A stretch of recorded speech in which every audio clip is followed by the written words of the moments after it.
Hey, good morning. I'm happy to be here this morning with my partner, Connie Carter. We've been together since 2008, working on fundraising and strategic planning for boards. And so we're very happy to be here today. I'd like to start off by talking about what's new. Could we move to page 2 of the PowerPoint? You'll need to load the PowerPoint. There we go.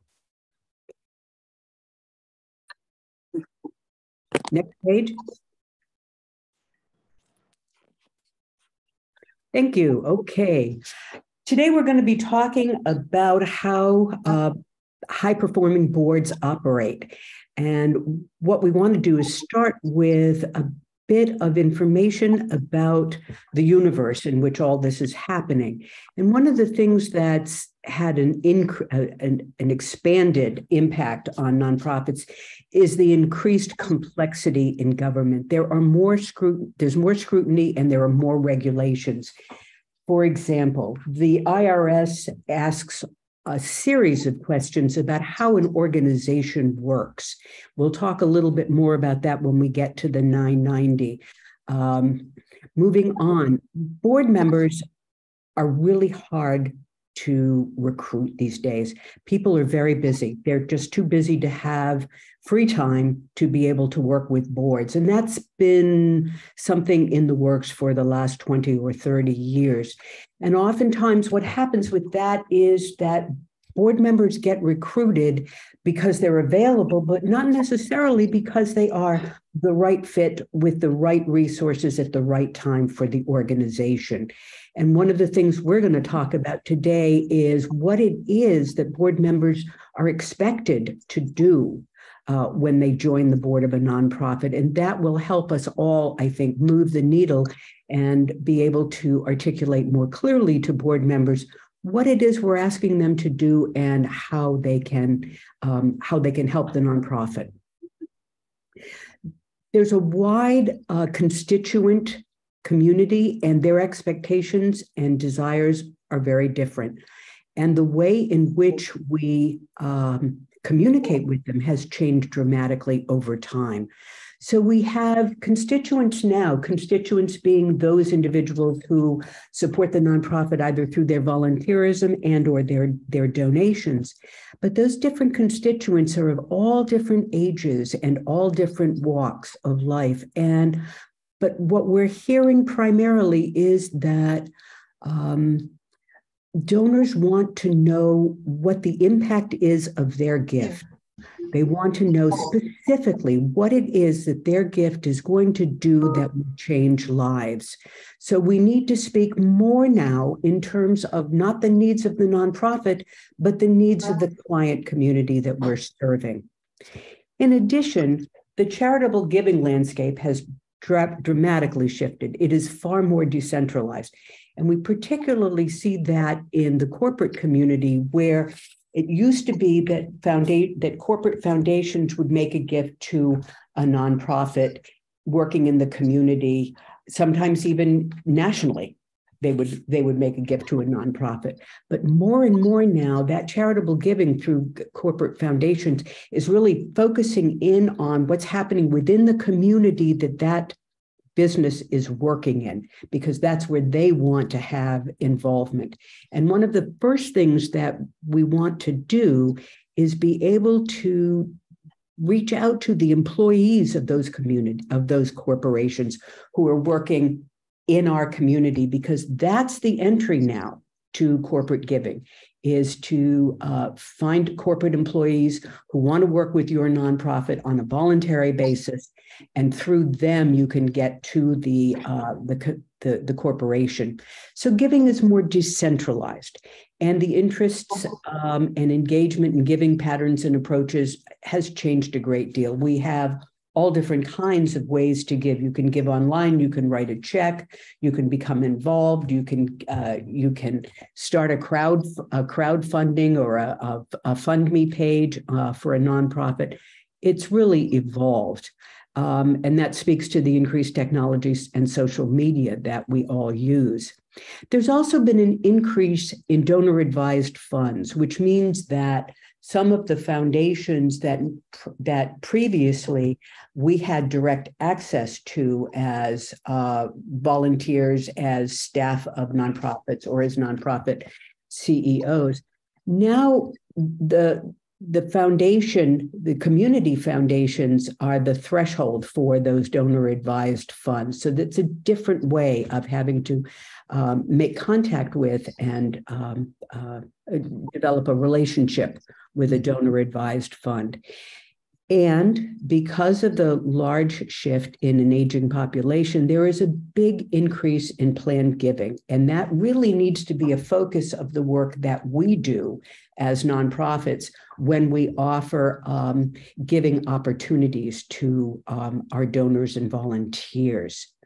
So, long story short, it's a time of transformation. And what we're looking for, and what we'll be talking about today, is how to find those transformational pioneers that we need in the nonprofit community to help us respond to the needs that we see in the community and that changing landscape.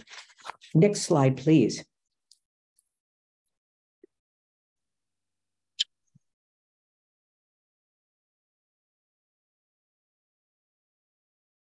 Okay, well, I'll just move on. One of the things I'm interested in. Sorry, there we go. Is that the right page? My computer's freezing a little bit, so sorry. It's fine. Thank you very much. Okay. Seriously. So why do you serve on nonprofit boards? Anybody want to chime in? What are some of the reasons you serve on a nonprofit board? You're going to need to unmute yourself if you'd like to talk. Committing to the mission, relating to and committing to the mission. Very important. What else? I've got the time. The time. Yes. It's Because- heart fulfilling. I'm sorry, what? It's heart fulfilling. Heart fulfilling. Yes, it is. Mhm. Yes. Mhm.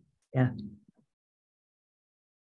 For me, it was a combination of wanting to do something in the community and really being very, I can't think of the word, but really liking the ED and the board president and just thinking that they were fabulous and they were people I wanted to work with.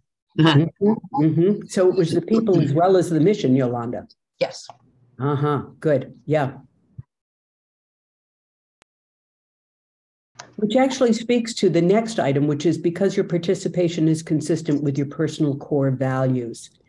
Are there other reasons? Well, we have in the chat that someone wanted greater community involvement. And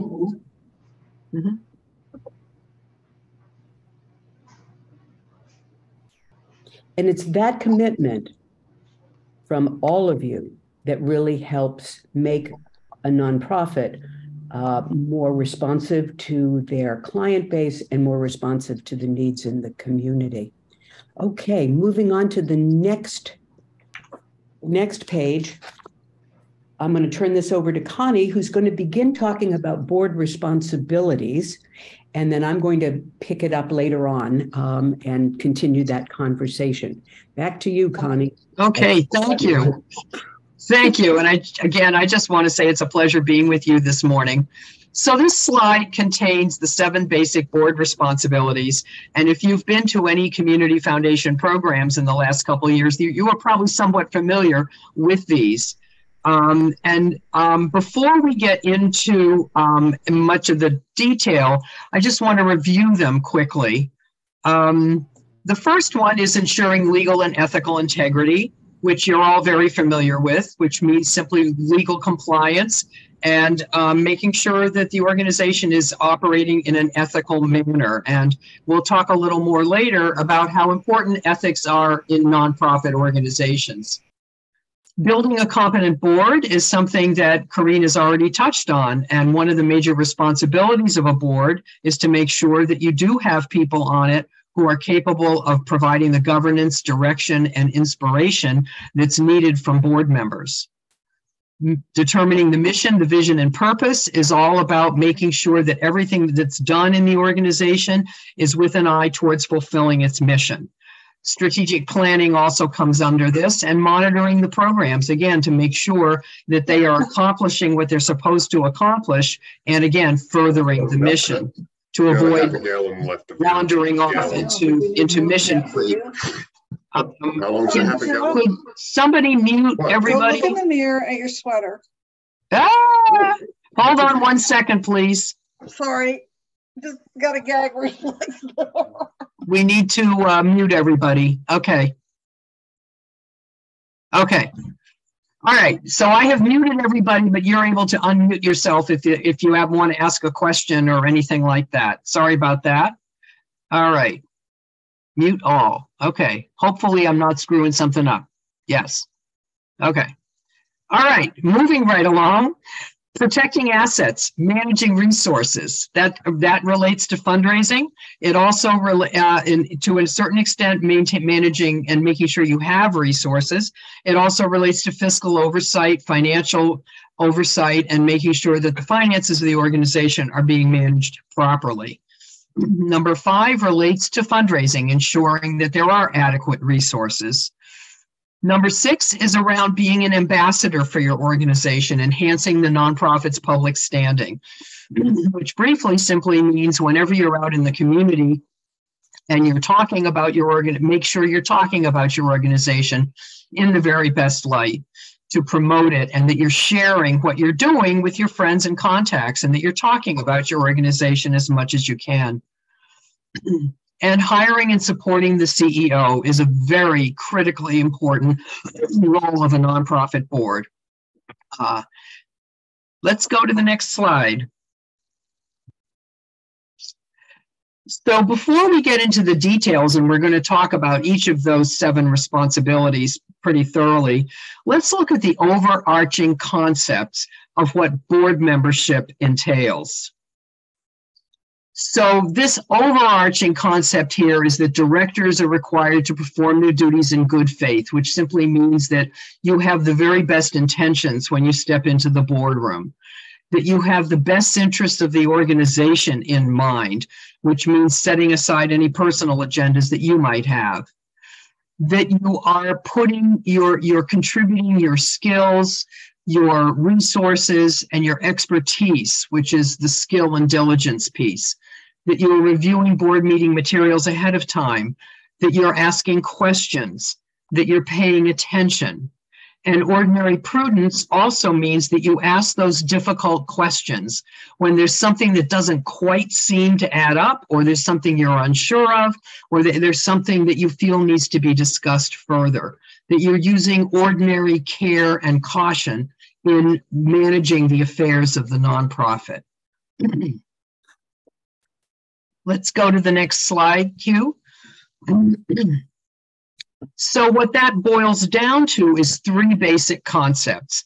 And these may sound sort of abstract and a little bit archaic, but hopefully as we go along, you're going to see what they really entail. And these 3 concepts, duty of care, duty of loyalty, and duty of obedience, really describe the mindset that you need to have as board members when you enter the boardroom.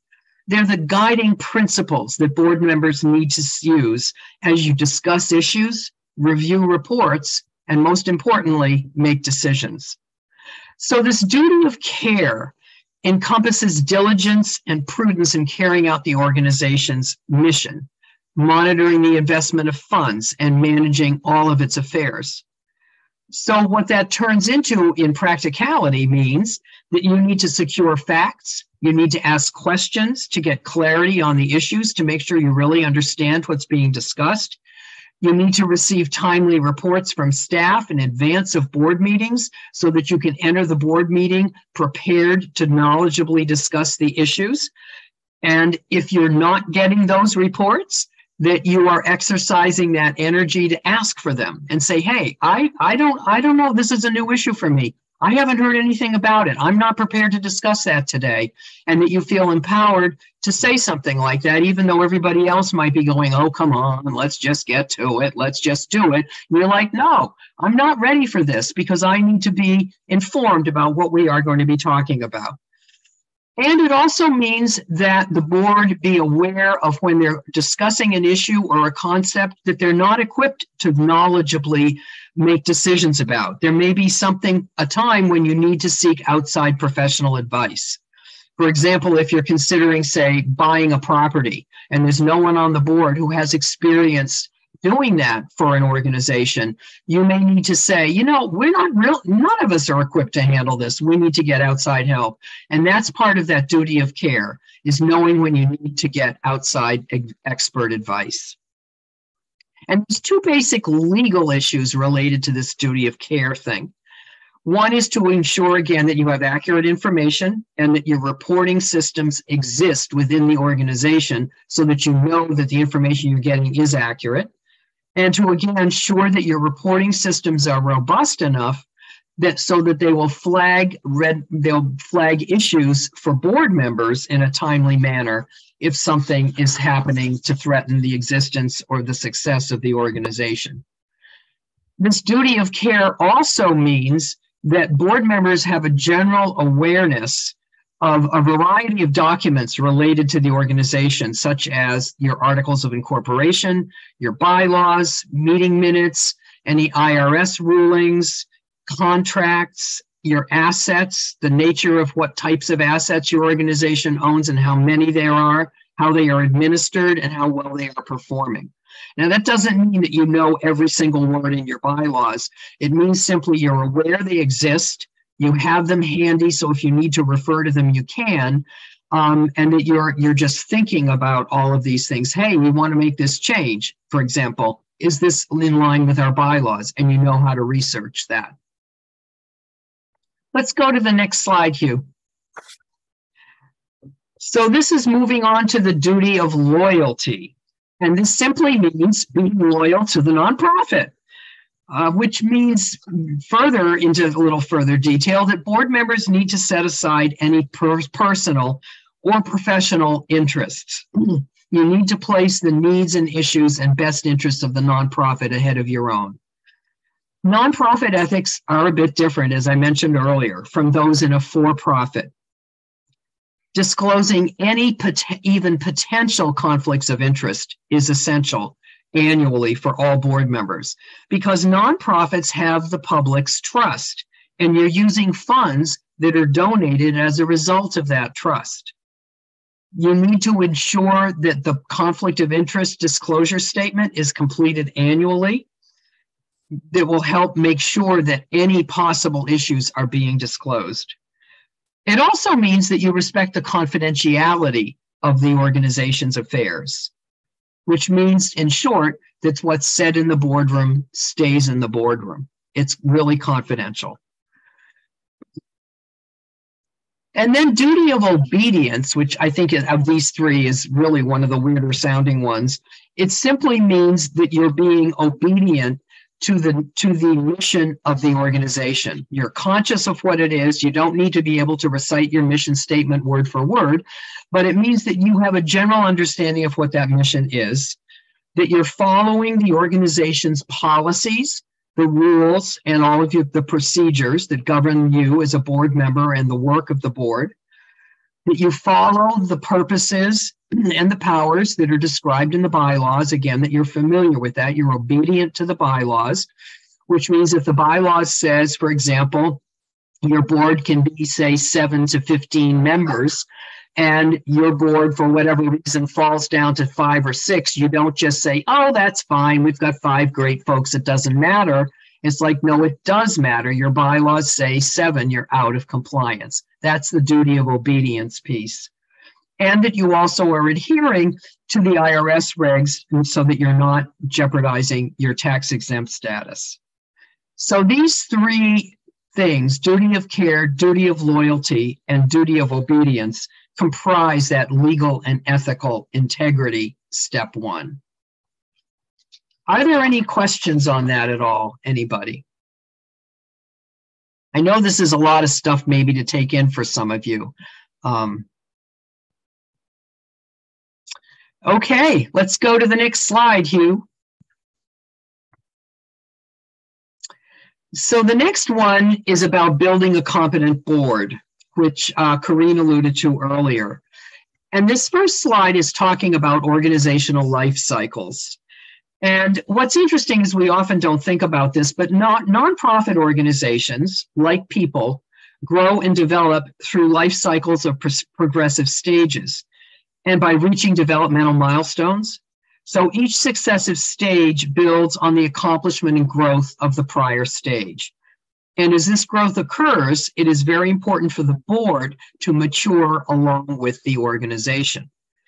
For example, being a parent to a 2-month-old baby is very different from parenting a 5-year-old, which is very different from parenting a 10-year-old, and certainly different from a teenager or a 30-year-old person. We all know that parents need to constantly adjust how they parent as their child matures. The overall concept of being a parent remains the same, but how it's demonstrated and carried out is very different. Likewise, it's very important to pay attention to a nonprofit's life cycles, as the roles and activities of the board should also change as the organization matures. And if these changes aren't made, then there will be a disconnect between what the organization needs and what it's actually receiving from its board. So what may happen is you could have a fairly mature organization that needs policy and fundraising and governance help from its board, and the board doesn't understand that, and it wants to continue to control the operational activities just as they did years ago when the organization was just starting up and everyone's hands-on deck help was needed. Or alternatively, you may have a board for a younger organization, and the board is acting in a very hands-off manner because those are the types of boards most of the board members have been on previously. And the organization, in fact, may need more participation, oversight, and involvement from them. So you can see how there could be a disconnect in both directions. It can be being involved too much, but it could also potentially be being involved not enough. So many times when people have been on other boards, and we see this a lot, they often assume that when they join a new board, that board is going to operate just like all the other boards operated that they've previously served on. And so you can see here that could be a huge mistake. You really have to assess the new organization you're joining to really figure out, well, where are they in this growth continuum? So what is it really? How am I supposed to discharge, say, my fundraising responsibilities in this organization? It may look very different from what you did in a previous board. Hugh, could you go to the next slide? So these different slides are just different ways of looking at graphically depicting these growth phases of nonprofits. So we're going to work off of this one. The previous one, as you could see, had 6 phases. This one is 5. Regardless of how you divide them up, it's basically the same continuum of growth. And just quickly, I'm going to skate through each of these. And as I do, think about the organization you're involved with, if you are already involved, and think about where might your organization be landing. So in this first phase of creativity, the organization is just starting up. It's developing programs and strategies and successfully delivering those programs. It's really like an entrepreneur starting a business, which is, of course, what a nonprofit is. It's a business. And communications and management are often informal. Board members may perform some of the tasks that typically staff would. And so in that phase of creativity, the board is very hands-on. As you can see, direct service, management, volunteering. I mean, they're very hands-on, very involved. In the next phase, the phase of direction, the organization has grown and is developing more sophisticated, more robust infrastructure to support the core programs and enable them to grow. The management is becoming more sophisticated, operations may become more systematized, and there may be greater impact in the community from doing its work.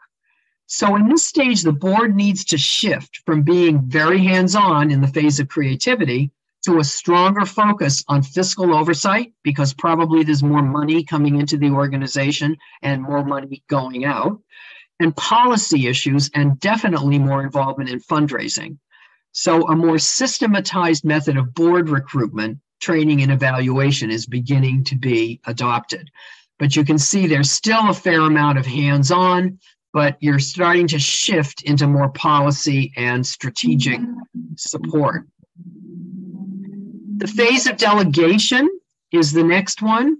And this is a sort of a stage of maturity where the organization's programs are significantly accomplishing the mission. New initiatives are being taken on. The infrastructure is more robust. There may be more staff members, more consultants involved. And in here, the board really is needs to start trying to transition to a more governing board. The board will expand to include outsiders. And as Corinne said earlier, it'll no longer be, oh, you're a friend of mine, come join this board. It becomes much more strategic in terms of board development. Staff is becoming more professional. And you're looking to grow your board by view of what are the skills and the resources and the networks we need, rather than somebody's a good friend and I like them and I trust them. So this transition may be very difficult because board members at this point may not quite understand what their new roles are. And you need to be very sort of proactive in terms of watching that and explaining that. So you can see at the bottom, it says volunteer governing to institutional fundraising and governance. These are more the roles. And standing committees may be formed at this point to provide greater insight for specific areas because the work of the organization has grown. So you may find the need for a finance committee or a fundraising committee or human resources because the staff has grown. The next phase of consolidation is even more growth. Again, it's due to more success in the program side, more stability, more increased community recognition. There's probably more demand for the organization's work. And this need for the board change is generally pretty recognized. There's less confusion about the roles.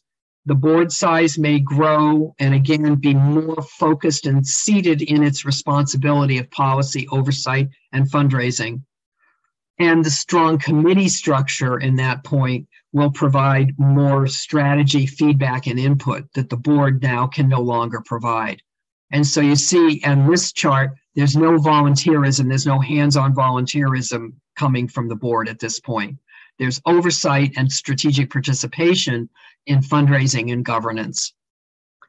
And then this last phase of collaboration and alliances happens as the organization grows. It's going to create more collaborations, alliances, and partnerships and advocacy initiatives, which is just going to enable it to have greater impact in the community. And teamwork becomes even more important. At this phase, often you'll find middle managers will be hired because the executive director can't supervise everyone. And so now that's a big cultural shift because staff-wise, not everyone is going to have access to the executive director that they had before. And communications here will need to become more structured because there's so much more happening. It's going to be less informal communications. It's got to be more structured. There'll be implementation that way.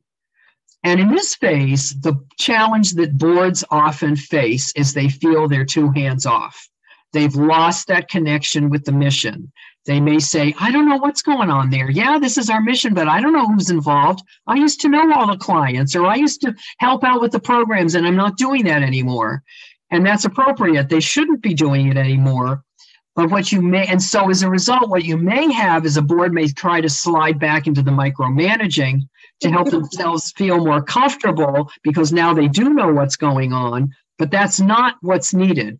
What's needed here is for staff and board to strategically give the board opportunities to appropriately connect with the mission and become more aware of what's going on.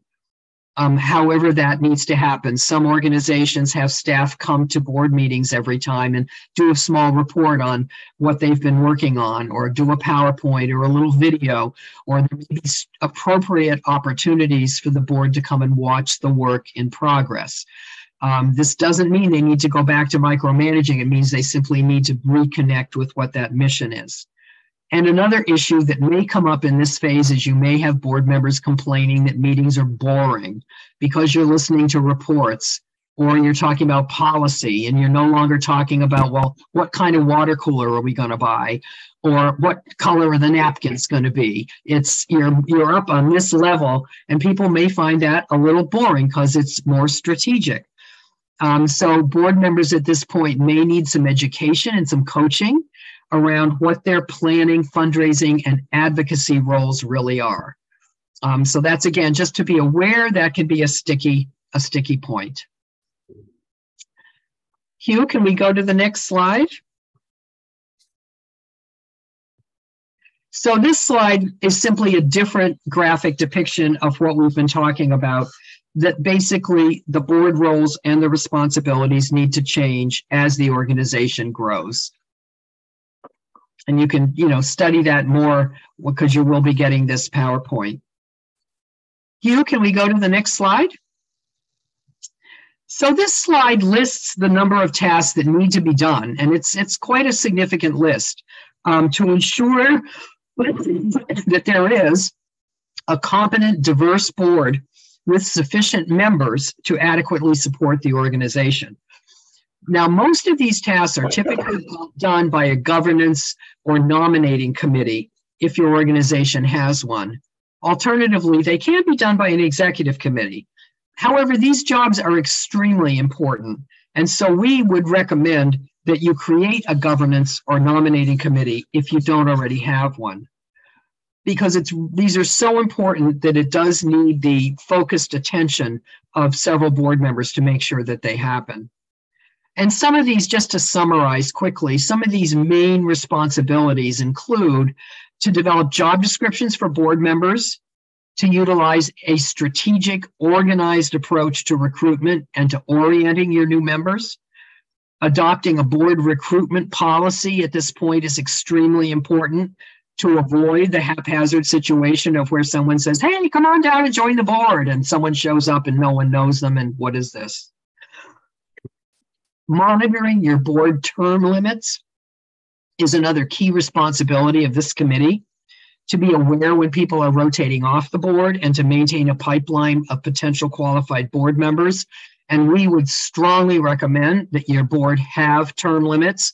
If you don't already have them, seriously consider adopting them, because it's one of the best ways to make sure that there is always fresh input and fresh ideas coming into your organization. And they do provide a very effective, non-personal way to, if you have to, usher someone off the board who is not performing and contributing. They can be very, very helpful tools for you to have. And lastly, these sort of encompass in making sure that the board evaluates itself on an annual basis. This will help to determine how effective the board is operating. It'll identify training needs and highlight any changes that may need to be made in how the board operates to increase its effectiveness. Any questions on any of that so far before Corrine takes it over with step 3? Yeah, just a quick question as far as, in the coming weeks, if we're evaluating different organizations and determining what the right fit is this kind of common language? If I was to get coffee with someone and asked where they stand in the organizational life cycle, would they pick up on kind of what I'm getting at, and how would be the best way to ask that question? That is a great question, Kevin. They might not know organizational life cycle terms, but if you were to say, what kind of a board do you need today? Mm-hmm. What is it you need from your board? That might be one way to go about it. Another couple of questions you could ask is, do you expect hands-on participation from your board? Or is your organization needing more of a policy, governance, fundraising help? So I think that could be a way. You could ask if they're familiar with this, because we have been, through the Community Foundation, we have been teaching these concepts of life cycles for a few years now. So it's possible that if they had the good fortune of coming to one of these programs, they might know about it. But that you could sort of, I think, broach that subject using some other types of questions effectively. Yeah, thank you. I have a question. Do you have any examples of maybe how a board self-evaluation? Yes. What kind of questions you might ask that we could then at least use as a base? Absolutely. Yeah, if you would like to perhaps email Stephanie or Hugh, they could pass it on to us. I think probably our email may be on this PowerPoint. You can if it is, you can feel free to email us. I'd be happy to send it to you. Yeah, I have a short version and a long version. Okay. I have a question with regard to compensation. Is there any sort of a guideline for when an organization would cross into compensating board members, or at least the chairperson of the board? Well, personally, I have never heard of that in the nonprofit sector. Corinne, have you? No, I have not. And that's usually one of the big differences between the profit and the nonprofit sector. Sure. Profit sector does pay for board participation, but in the nonprofit community, I've never heard of that. No. Thank you. Yeah. So too bad. Sorry, Corinne, I was going to say, so too bad for those of you who thought this was going to be a new source of income. Sorry, Corinne, go ahead. No, that's fine. That's fine. Can we move on to the next slide? Okay, so we're going to talk a little briefly here about strategic planning and how the board is involved in the strategic planning piece. And this is important because the strategic plan lays out the direction of an organization, of its goals and its programs for the next 3 years. It used to be that strategic plans covered 5 years or longer. We're not seeing that long trend anymore. We're seeing anywhere from 1 to 3 years. And we've actually worked with organizations who might be at a critical juncture in their growth, and they just need a year or a year and a half strategic plan to get them beyond this critical juncture so that they can then move on to the business of the organization. So strategic planning is a really important guidepost for both staff and board members. And basically, what we ask the board to do is focus on the guiding principles of the organization, the very beginning of strategic plan, and that is the mission and the vision, the values, the target markets. Take a look at that. Those are going to be the driving forces in where you will take the organization in the next 3 years. And one of the first things that you'll do in that phase is to look at the external trends in the organization. What does the community look like now? You know, the last time we did this plan, it was 3 or 4 years ago. What are the changes? Is the demographic in the community, has that changed? Has the kinds of funding available changed over time? And so forth. You want to take a look at your internal strengths. That's the good news, as well as your vulnerabilities.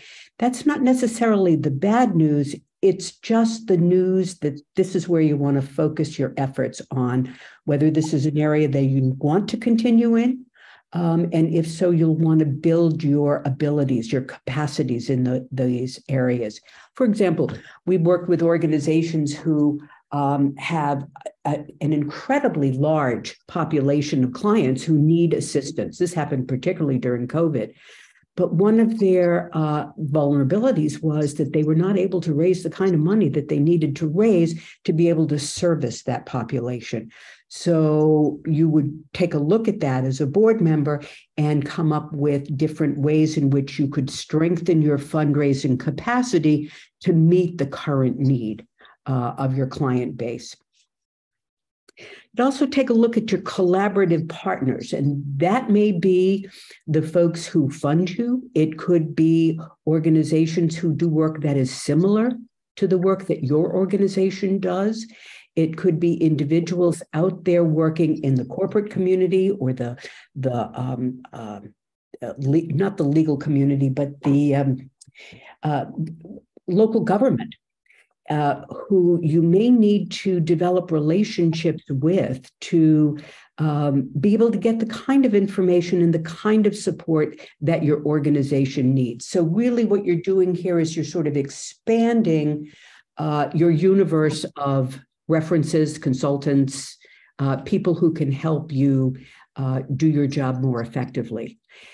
Okay, all of that is considered, and you'll be asked most likely to create 3 to 5 goals, 3 of which may have to do with your programs, to maybe reach more people within your programs, to make your programs more accessible for individuals, to broaden the scope of your programs, to provide information that now you know your clients need to have in order to be successful. You will also be addressing marketing and outreach needs. That has to do with how you talk to the community and the surrounding environment, how you present yourself as an organization, what people know about you, what they don't know about you, what they should know about you, and increase your ability to reach into that larger community for resources for individuals who might be able to serve as volunteers or serve as board members or provide some sort of a resource, a funding resource for you. And then the last goal should be about management and governance.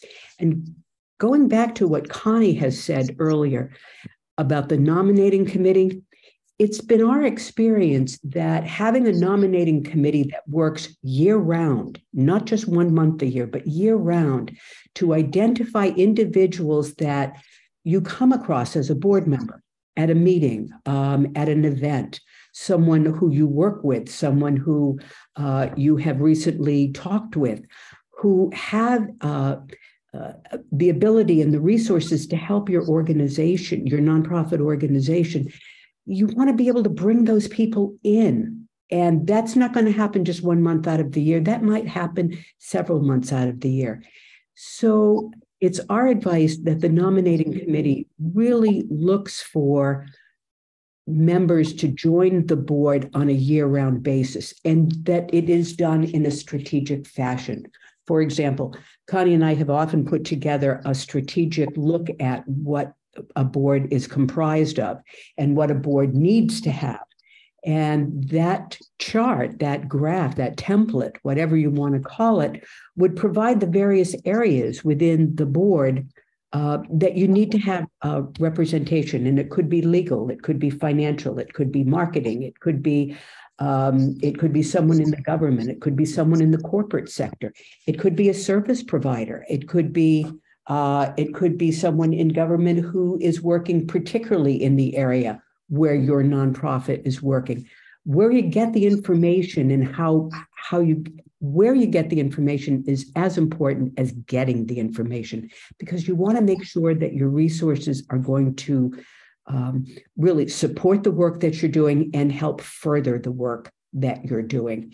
And then finally, all of those goals are broken down into actionable steps, steps that can be taken in a way that allows you to do one thing before you go to another, and then another, and then another. It's a gradual ability to be able to make that goal work and resonate within the organization. Next slide, please.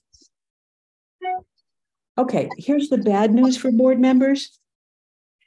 Board members really need to protect the assets and to work closely to manage the resources of the organization wisely to ensure in a short frame fiscal oversight. So a board needs to approve the annual budget. And that means that the budget that comes to the board needs to be looked over. The board members need to understand what's included in the annual budget and also what's not included in the annual budget, because that is a decision. You need to, as a board member, you want to monitor the financial performance against the budget. Now, this happens in subsequent meetings of the board. When the budget is presented, you want to take a look at where we were last quarter, where we are this quarter, what's the difference? Are we on track? Are there any problems? What do we need to do to keep this moving apace in a positive direction? And board members also need to conduct an annual external audit hired by a CPA. The board does this, not the staff, and the CPA reports to the board. This is a really important piece of information, this audited financial statement, because this goes out into the community. This goes out onto your, it goes onto your website, and it goes into perhaps some of your annual report as well, so that it is made available to people who support you both as a volunteer and as a funder. The annual audit lets your volunteers and your funders know that you as a board member are managing the organization wisely, financially, and as expected to perform. So part of that becomes getting involved with the internal controls and the financial policies. Boards need to approve certain policies. It's done at the board level. Purchasing practices, for example, the way in which the organization purchases the resources that it needs to keep the organization going. You want to have a protocol in place on how purchasing is done, so that the board can clearly oversee the management not only of the money that's being spent, but are the purchasing practices really helping to solve the issues that you want them to solve? Reserves. How does the organization decide to invest, deal with, work with the reserves that it may have? The board needs to make some of those decisions, and they need to be thoughtfully made according to what the needs are, according to the best practices, so that the organization's funds are well spent. They're well invested in the nonprofit. And you want to make sure that the investment of the nonprofit's assets, that might mean not just funding, but that might mean its staff, its programs, its resources, its real estate, what it owns is properly managed and properly taken care of. The board also wants to take a look at the administrative policies that are involved, and this particularly includes two major areas. One is crisis and disaster planning, and the second, of course, is cybersecurity. Let's talk a little bit about crisis and disaster planning. What that might involve is having a plan in place if, God forbid, the organization's building or offices are burned down, and all of the information that you had in the office is no longer available. You want to have crisis management plans in place, so the information that the organization needs to be able to continue is placed somewhere else in addition to within the office. So that information is held in a protected place, and there is a plan for how to move forward with a disaster. Who's going to be who's going to handle what, and how is that going to be administered? You need a plan. And there are templates out there on the internet, and we have templates that you can certainly use and refer to for that crisis and disaster planning. You also want to have a plan in place for the staff. If the chair of the board, if the CEO or the executive director suddenly resigns or gets hit by a bus, you need to have a plan in place that the board can implement to be able to handle the management of the organization through that crisis. These are written plans, written policies that have been reviewed by the board, hopefully shared with the staff and reviewed by them as well, that enable the organization to continue in the case of a disaster or an immediate resignation or an illness. Any questions? Okay. Going to move on to the last one, which is risk management and insurance. And this is about protecting the board as well, because you want to, as a board member, you want to make sure that you're covering the risks that the nonprofit may face, but you also want to make sure that if there have been any problems, the board is protected by liability insurance. It's called board and directors insurance. You want to make sure that it's paid, and that it covers each board member in the event that there is a liability that the board and the organization is going to be held accountable for. You want to make sure that you have adequate directors and officers insurance. Forgive me, someone had raised a question and I went off talking. You're fine. Go ahead. It's okay. So those are particularly important, not necessarily fun things, but they're important resources, and it's important oversight that the board does. And again, that requires the board to be engaged fully, understanding what the needs are of the organization and making decisions in the best interest of the organization. Next slide, please. Okay. What is the IRS? What is that Form 990? What is it? Well, it's an internal document that is created and sent into the IRS, and it is available. It is made available through GuideStar, and it is made available largely to people who want to know more about how your organization is functioning financially. That would mean donors, that might mean funders, that might mean prospective donors, and it might also mean board members as well. So the IRS is a document that is reviewed by the board, and oftentimes it's been our experience that board members don't really understand their responsibility with the 990. And I'm going to ask for Connie Carter's help here, because she is a 990 whiz. Oh, yeah. Well, basically, the 990 does contain financial information. It contains information about income and expenses, whether the organization had a loss or a profit. There's a balance sheet in there also that documents the resources, the investments that the organization has. And all of that you would expect it. It's a financial looking document. It's a tax return, although nonprofits don't pay tax, but it functions as a tax return to the IRS. But what we may not realize as board members is there's also a lot of procedural questions that are asked in the 990. Questions about, do you take minutes of your board meetings? Is anyone on the staff related to any board member? Is any board member related to another board member? How often do you do a salary survey to evaluate the compensation that staff are being paid? So there's a lot of questions there that often an organization, if you have an accountant doing your audit, they will also prepare your 990, and they'll just check off these boxes to the best of their making you sound wonderful, most likely, but they may not be the case. And it's very important that the board review this to make sure that you are presenting an honest picture of your organization. So that is your main responsibility.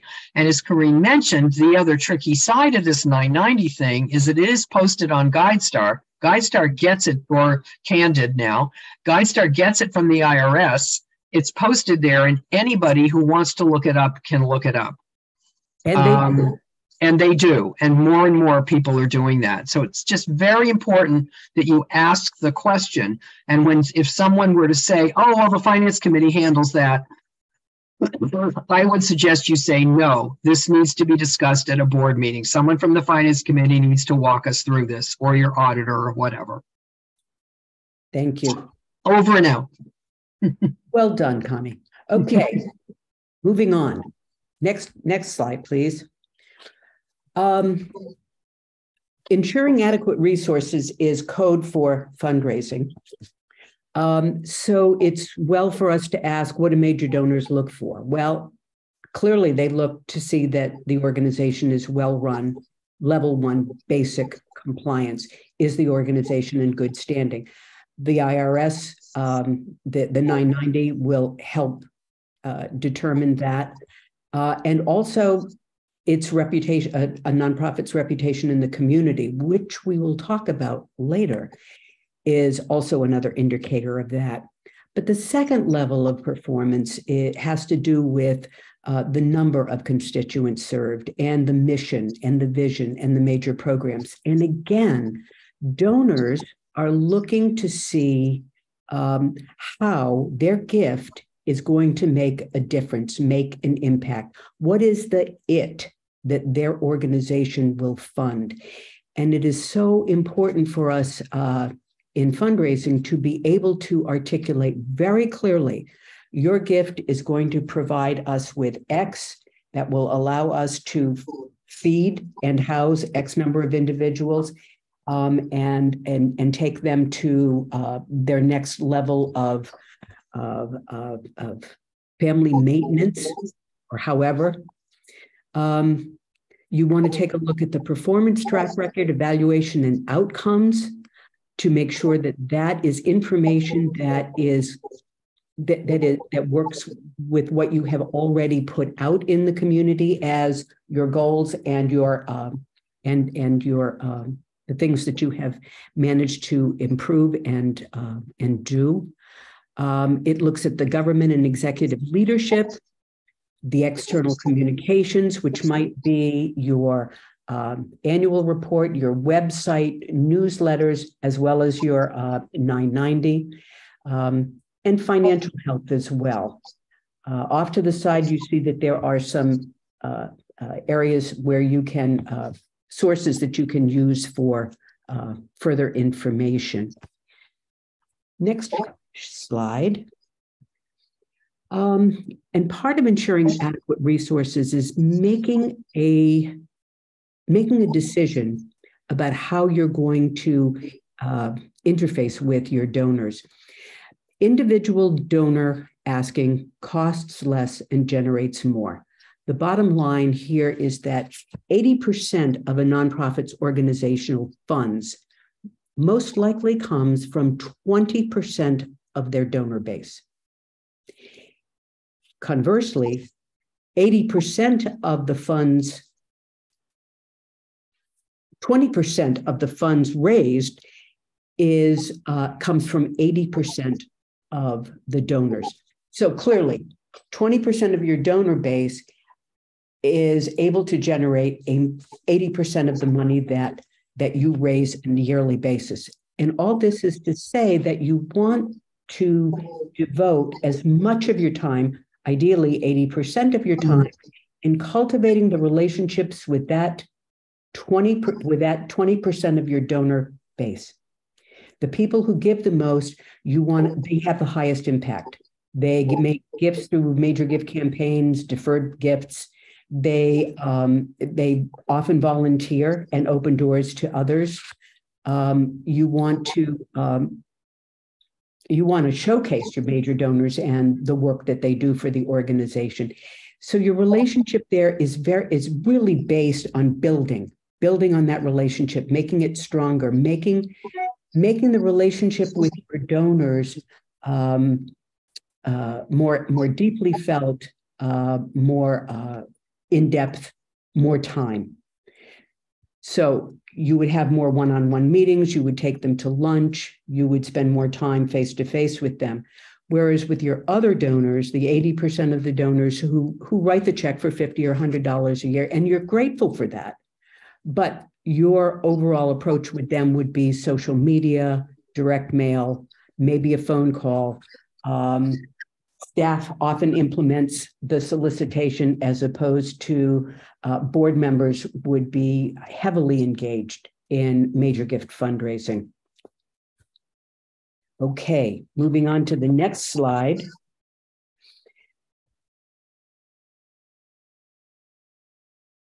Hello, Hugh. Okay. Okay, so here are the keys to successful professional keys to individual donor fundraising. You need to have a case for support, and the case for support is a 2-page document, sometimes 3, that really addresses the needs of the clients, the mission of the organization to meet the needs of the clients, not the needs of the organization, not the needs of the board of directors, not the needs of the staff. The case for support really addresses the client's needs and how those needs are going to be met. And it needs to be done in a compelling way. Donors, as I've said, need to have a clear understanding of what they're being asked to support.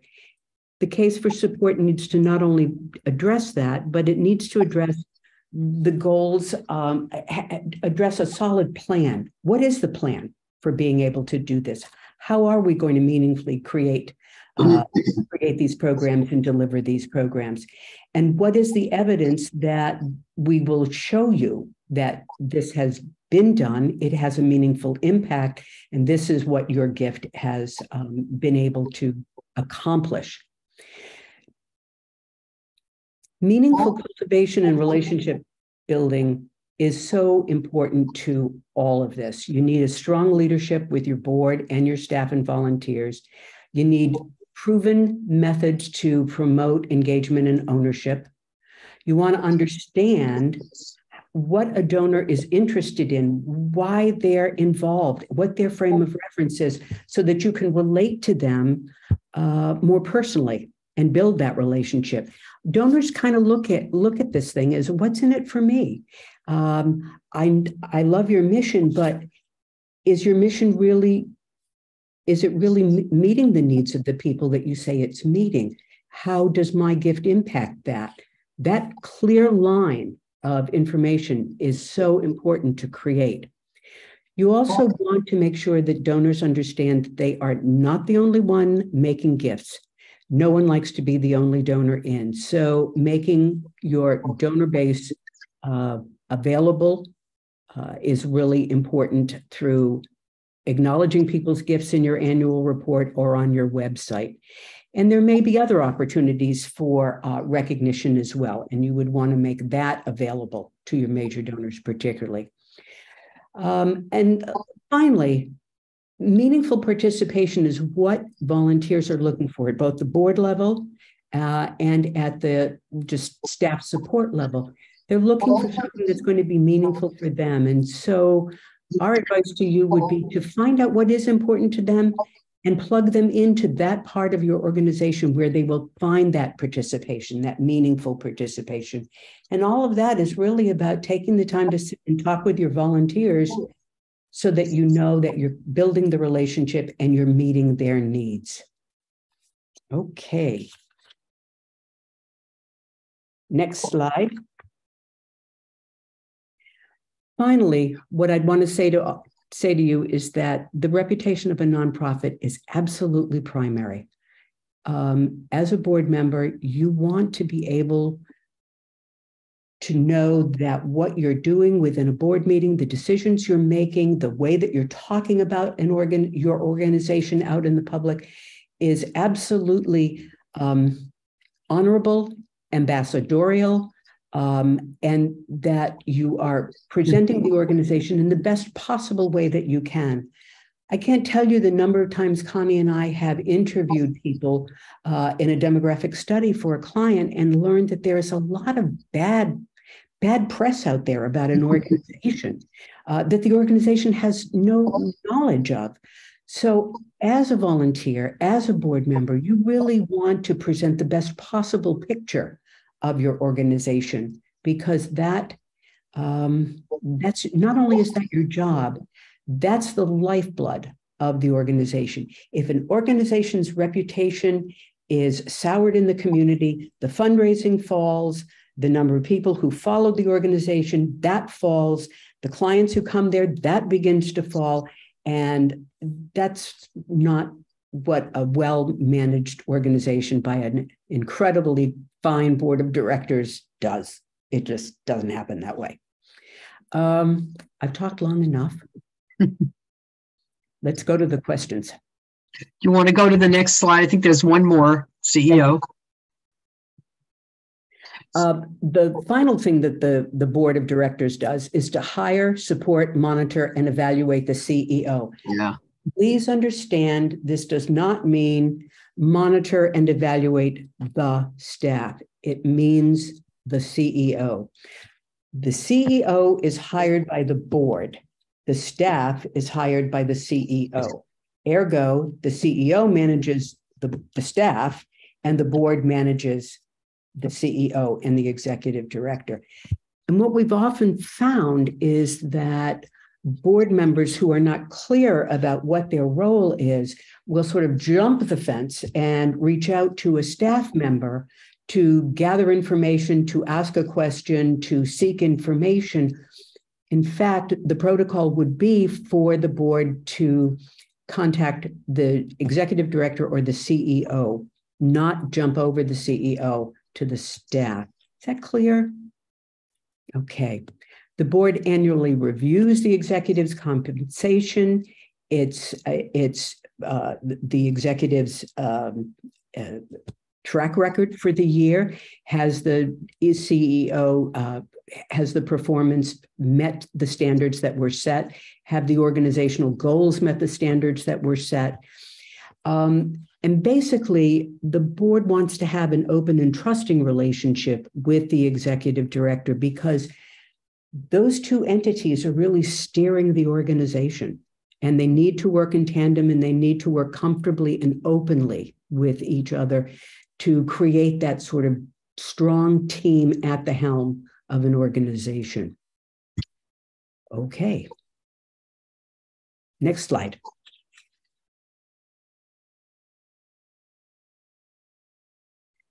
All right, so the summary of the board responsibilities are listed here. I'm not going to go through each of them individually.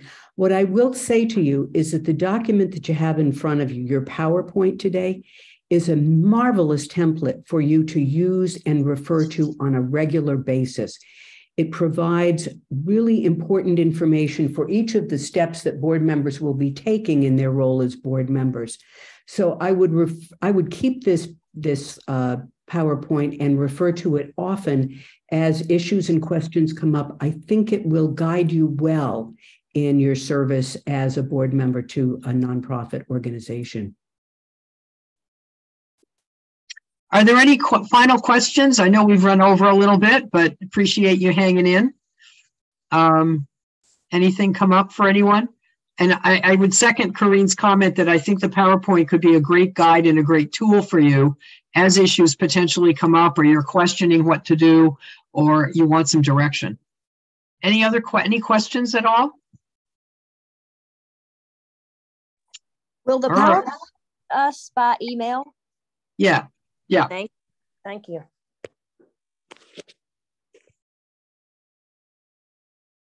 Any other comments or questions? All right. Well, thank you so much for your interest in this. Thank you for if you're currently on a board, for your contributions to the nonprofit community in Chester County. If you're considering joining a board, thank you also.